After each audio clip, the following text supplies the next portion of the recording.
Good afternoon, everyone. For those of you who do not know me, my name is Dan Patrick. I'm the Lieutenant Governor of Texas.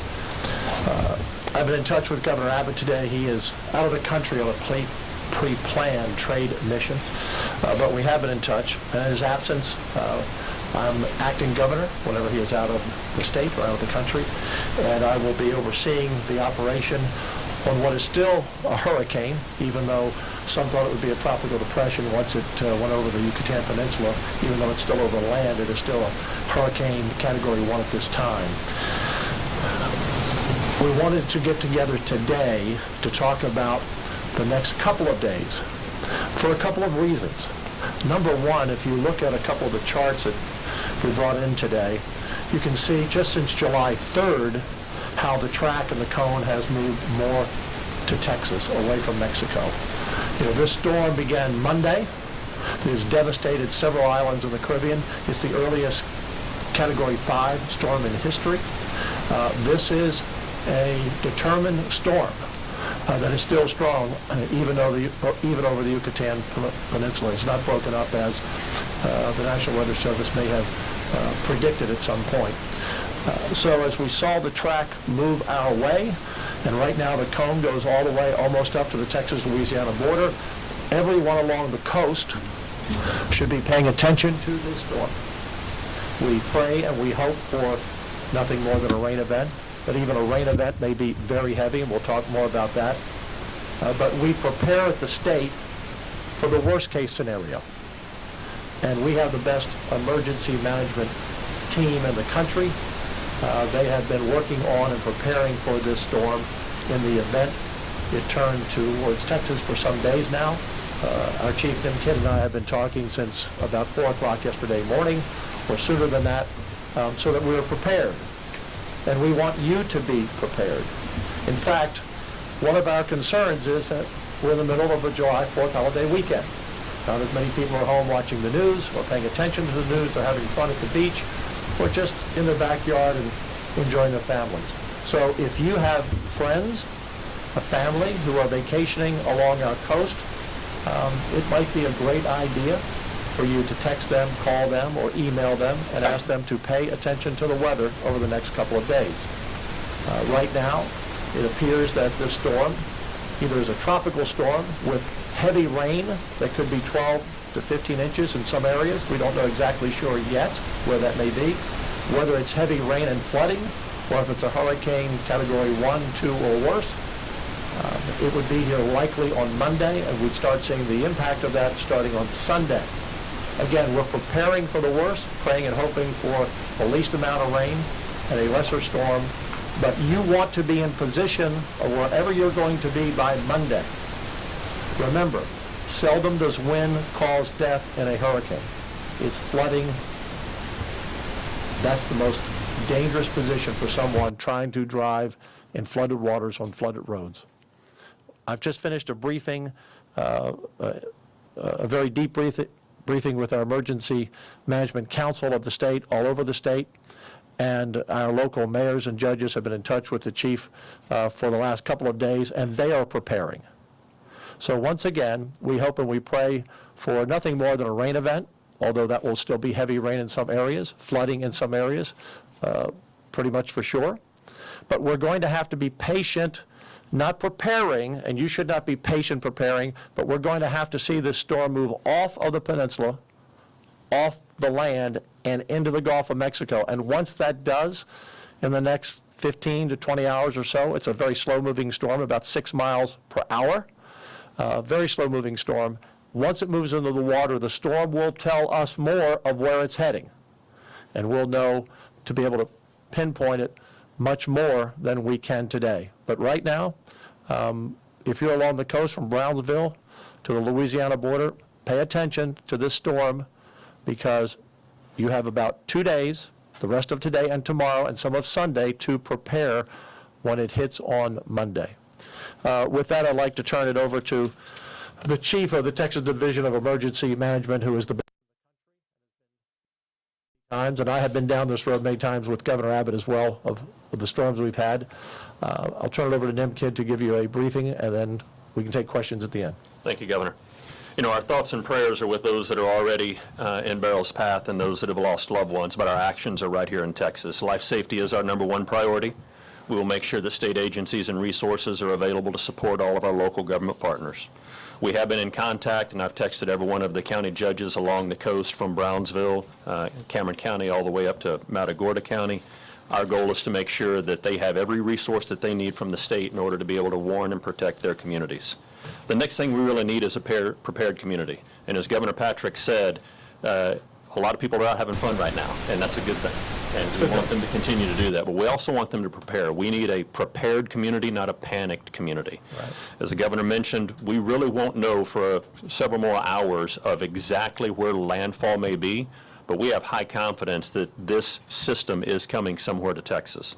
With that, we would ask that people take the time to make sure that their vehicles are fueled, make sure that they have food and water, and that they've taken care of their pets, check on their family members, and take the time now to prepare so that whenever this thing is making landfall, you're already where you need to be.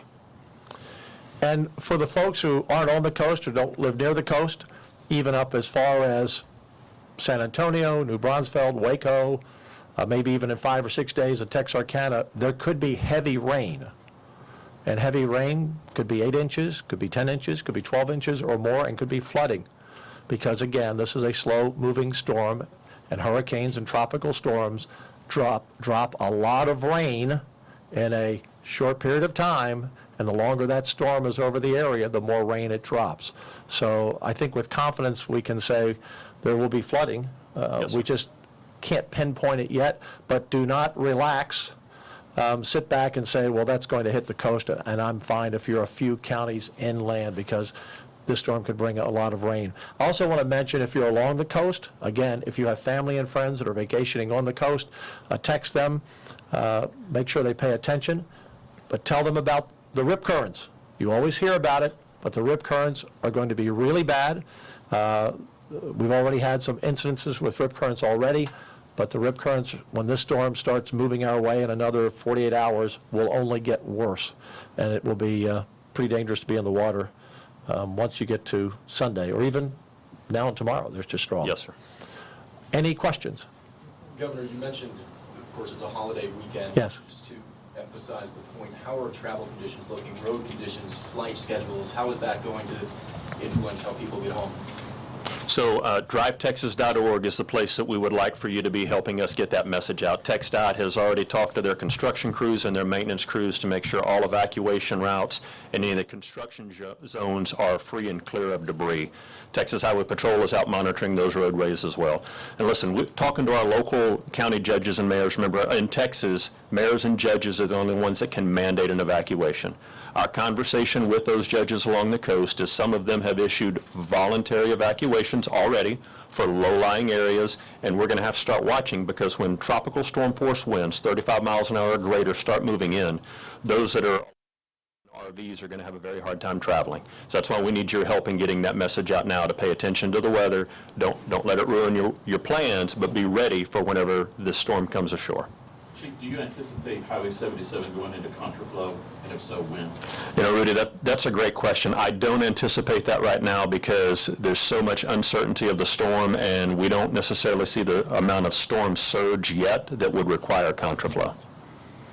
Mentioning surge and the uncertainty, what preparations are needed or are being made in terms of protecting oil refineries and rigs on the coast right now? Yeah, great question. So one of the weather services that we use, in addition to the National Weather Service, is a private contractor that all of those rigs use. They've already started moving their people out for unnecessary employees to be in a safe place.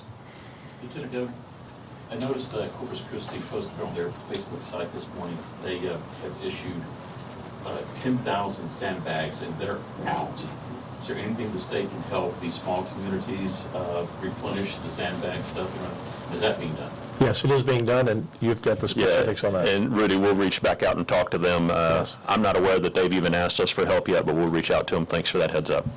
Some folks brought up the issue that they've experienced in the aftermath of past storms, price gouging for food and essentials.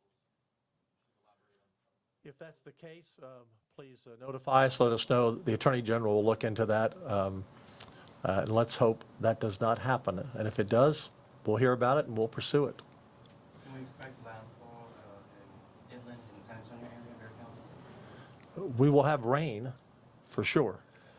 Yeah, so we need to wait until this storm gets back out into the Gulf Yes. to really get confidence in the forecast track of how high the wind speed will be and the pinpoint of the location.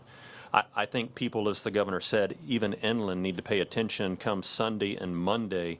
We believe you're going to have rain all the way into the I-35 corridor. Does not mean you're going to have tropical storm or hurricane force winds. We won't know that with certainty until later this weekend.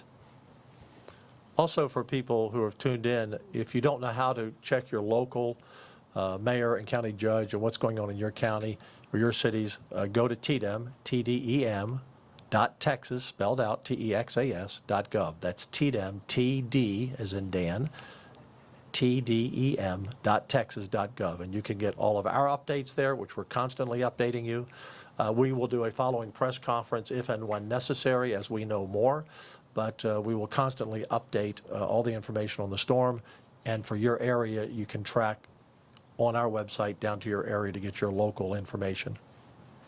Just off of that, are there any areas in Central Texas that you are particularly concerned about with flooding that has happened in the past before? People should be looking out for any areas? You know, I would say let's see where the rain falls, and that will help us determine. And we've got about 2 to 3 days before we start seeing the real impacts of that. I would hate to put people in any sort of panic mode right now about where it may be and then it not show up there. What we do know is this thing is going to impact Texas somewhere, and it's going to drop a lot of rain. We need a little bit of patience, as the governor mentioned, between now and the time that it gets back out into the Gulf to have a better idea of where it's going. I'll just conclude by saying I've lived in Texas 42 years, and most of it in the coastal area. And the thing I always am concerned about are people being prepared, and particularly storms that hit us like this one coming across the peninsula relatively in a short time, as opposed to seeing it out coming up through the Gulf. And it's, you know, the target is on somewhere on the Texas coast, and we see it for days and days ahead. And this storm, you know, a lot of people don't even realize probably there's a hurricane out there about to come into the Gulf. So that's a real concern, and that's why we wanted to have the press conference today, to be sure, no panic, preparation, but we are going to be prepared for the worst, and we have assets ready to deploy as soon as we know a better direction of where that storm is going. But everyone along the coast should be vigilant, be in place by Monday, wherever you're going to be. Monday will not be a good driving day for most counties. I issued a declaration, a disaster declaration earlier today for 39 counties. And as need be, we will add counties as we get more direction on that storm. So a serious weather event is coming. We don't know exactly where. Be prepared. We will be prepared. Your local mayors and county judges are being prepared. And stay safe, and God bless everyone. God bless Texas. Can you explain what that preemptive declaration does? Why is that important, and what does that do? Yeah, if I can take that, Yeah. if that's all right with you. One is it got your attention. Yes. I need your help getting the message out, Yes, right? So that's yes. one thing that it does. The second thing is it allows not only my agency, but the other state agencies on the council to go ahead and spend money that may be outside of their budget to do emergency protective measures. The third thing is it allows our local county judges and cities and counties to do the same thing. So it's warning to the public that there is an event that's taken very seriously, and then allows us to move resources and do contracts that we need to do right away. All right, thank you all. Thank you all Thank very you all. much.